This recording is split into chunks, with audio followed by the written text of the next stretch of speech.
শুরুতে জানিয়ে দেব, হিজবুল্লাহর সাথে যুদ্ধে জড়ালে চূড়ান্ত পরাজয় হবে ইসরায়েলের। ইরানের কঠোর হুঁশিয়ারি। জানিয়ে দেব, ফিলিস্তিন ইসরায়েল বিষয়ক মার্কিন পররাষ্ট্র দপ্তরের কর্মকর্তার পদত্যাগ। এছাড়া রয়েছে কিমের দেশের দোরগোড়ায় পরমাণু চালিত মার্কিন রণতরী, আতঙ্কে পড়েছে আমেরিকান বাহিনী। সর্বশেষ রয়েছে তাইওয়ানের স্বাধীনতাকামীদের বিরুদ্ধে চীনের নতুন শাস্তি নীতি। হিজবুল্লাহর সাথে যুদ্ধে চূড়ান্ত পরাজয় হবে ইসরায়েলের। ইরানের হুঁশিয়ারি।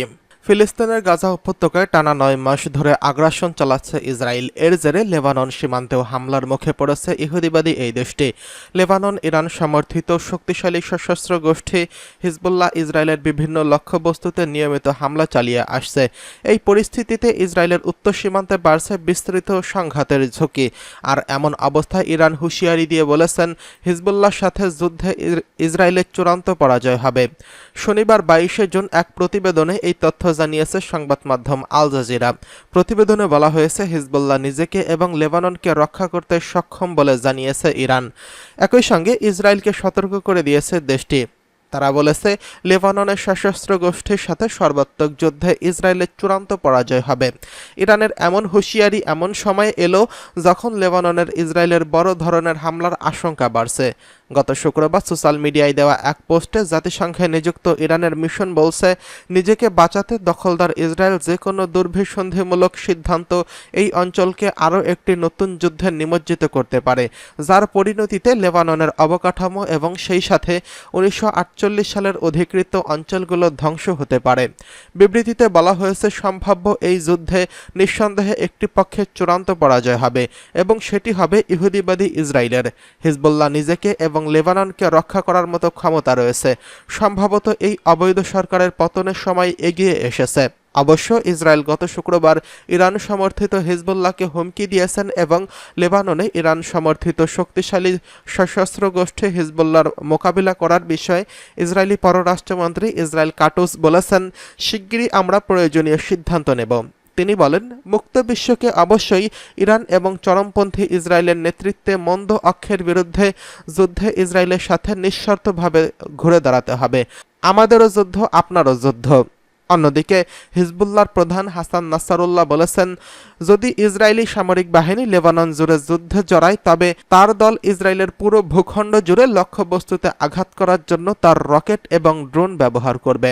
হিজবুল্লাহ কোনো ধরনের সংযম এবং কোনো নিয়ম বা সীমা ছাড়াই যুদ্ধ করবে বলে হুঁশিয়ারি উচ্চারণ করে তিনি বলেন, হাসান নাসরুল্লাহ ইউরোপীয় ইউনিয়নের সদস্য সাইপ্রাসের প্রতিও হুমকি দিয়ে রেখেছেন। এদিকে ফিলিস্তিন ইসরায়েল বিষয়ক মার্কিন পররাষ্ট্র দপ্তরের কর্মকর্তার পদত্যাগ। গাজা যুদ্ধের ভিতরেই ফিলিস্তিন ও ইসরায়েল বিষয়ক মার্কিন পররাষ্ট্র দপ্তরের একজন শীর্ষ পর্যায়ের কমান্ডার পদত্যাগ করেছেন। পদত্যাগপত্রে তিনি বিশেষ কোনো কারণ উল্লেখ করেননি এবং ব্যক্তিগত কারণ দেখিয়েছেন। অ্যান্ড্রু মিলার নামের এই ফিলিস্তিন ও ইসরায়েল বিষয়ক ডেপুটি অ্যাসিস্ট্যান্ট সেক্রেটারি পদত্যাগের কথা নিশ্চিত করেছেন পররাষ্ট্র দপ্তরের মুখপাত্র ম্যাথিউ মিলার। ওয়াশিংটন পোস্ট পত্রিকা অ্যান্ড্রু মিলারের পদত্যাগের খবর দিয়েছে। পদত্যাগ করা অ্যান্ড্রু মিলার সম্পর্কে মার্কিন পররাষ্ট্র দপ্তরের মুখপাত্র বলেন, তিনি এমন একজন ব্যক্তি যিনি ফিলিস্তিনের অধিকার এবং ফিলিস্তিনের রাষ্ট্রের দৃঢ় সমর্থক ছিলেন। একজন মার্কিন কর্মকর্তা বলেন, অ্যান্ড্রু মিলার মার্কিন প্রশাসনের উপর চাপ সৃষ্টি করেছিলেন যাতে বাইডেন প্রশাসন ইহুদিবাদী ইসরায়েলের উপর নিজের প্রভাব খাটিয়ে ফিলিস্তিন সংকট সমাধানের দিকে এগিয়ে যায়। ইসরায়েলকে আমেরিকা যে সমর্থন, সামরিক, অর্থনৈতিক এবং রাজনৈতিক সমর্থন দেয় তাকে ইসরায়েলের উপর চাপ সৃষ্টির হাতিয়ার হিসেবে ব্যবহারের পরামর্শ দিতেন অ্যান্ড্রু মিলার। গত ফেব্রুয়ারি মাসে আমেরিকার উগ্রবাদী ইহুদি বসতি স্থাপনকারীদের উপর যে নিষেধাজ্ঞা আরোপ করা হয়েছিল সেই ব্যাপারে গুরুত্বপূর্ণ ভূমিকা পালন করেছিলেন এই অ্যান্ড্রু মিলার। এদিকে কিমের দেশের দোরগোড়ায় পরমাণু চালিত মার্কিন রণতরী। মুখে যে যাই বলুক না কেন, উত্তর কোরিয়ার ভয়ে সবসময় সিটিয়ে থাকে যুক্তরাষ্ট্র ও তার এশীয় মিত্ররা। গেল সপ্তাহে রাশিয়ার প্রেসিডেন্ট ভ্লাদিমির পুতিন উত্তর কোরিয়া সফরের পর সেই আতঙ্ক বহুগুণে বেড়ে গেছে। উত্তর কোরিয়া আর রাশিয়ার মধ্যে যেই প্রতিরক্ষা চুক্তি স্বাক্ষরিত হয়েছে তা অনিবার্য ধ্বংস ডেকে আনতে পারে এসব দেশের। দীর্ঘদিন ধরেই নিজেদের আন্তঃমহাদেশীয় ক্ষেপণাস্ত্রকে আরও নতুন রূপ দিতে চাইছে উত্তর কোরিয়া, কিন্তু আন্তর্জাতিক নিষেধাজ্ঞা তাদের সেই অর্জনের পথে বাদ সাধছে। তবে পুতিনের সফরের পর আশার আলো দেখছে উত্তর কোরিয়া। পশ্চিমা বিশ্লেষকদের বিশ্বাস, উত্তর কোরিয়াকে পরমাণু প্রযুক্তিতে সহায়তা করতে পারে রাশিয়া। এমনটা ঘটলে পালানোর পথ খুঁজে পাবে না যুক্তরাষ্ট্র ও তার মিত্ররা। পুতিনের এমন সফরের পর এবার উত্তর কোরিয়ার দোরগোড়ায় পরমাণু চালিত মার্কিন বিমানবাহী রণতরী থিওডর পাঠিয়েছে যুক্তরাষ্ট্র। শনিবারই দক্ষিণ কোরিয়ার বুসান বন্দরের নোঙর-গাড়ে এটি। উপসাগরীয় যুদ্ধের সময় থিওডর পারস্য উপসাগরে মোতায়েন করা হয়েছিল। অত্যাধুনিক মার্কিন এই বিমানবাহী রণতরী ইরাকি বাহিনীর জন্য দুঃস্বপ্নের কারণ হয়ে দাঁড়িয়েছিল। তবে এবার ভিন্ন ভূমিকায় দেখা যাবে মার্কিন এই রণতরীকে। কিছুদিন পর দক্ষিণ কোরিয়া ও জাপানের সঙ্গে মিলে যৌথ মহড়ায় অংশ নেবে থিওডর রুজভেল্ট। গেল আগস্টেই এই তিন দেশের নেতারা সিদ্ধান্ত নিয়েছিলেন তারা এমন একটি নৌমহড়া করবে এবং এই অঞ্চলে চীনের ক্রমবর্ধমান শক্তি বৃদ্ধি এবং উত্তর কোরিয়ার পরমাণু হুমকি মোকাবেলায় এমন মহড়ার ব্যাপারে একমত হয়েছিলেন দেশ তিনটির নেতারা। এই নৌমহড়ার নাম দেওয়া হচ্ছে ফ্রিডম এজ।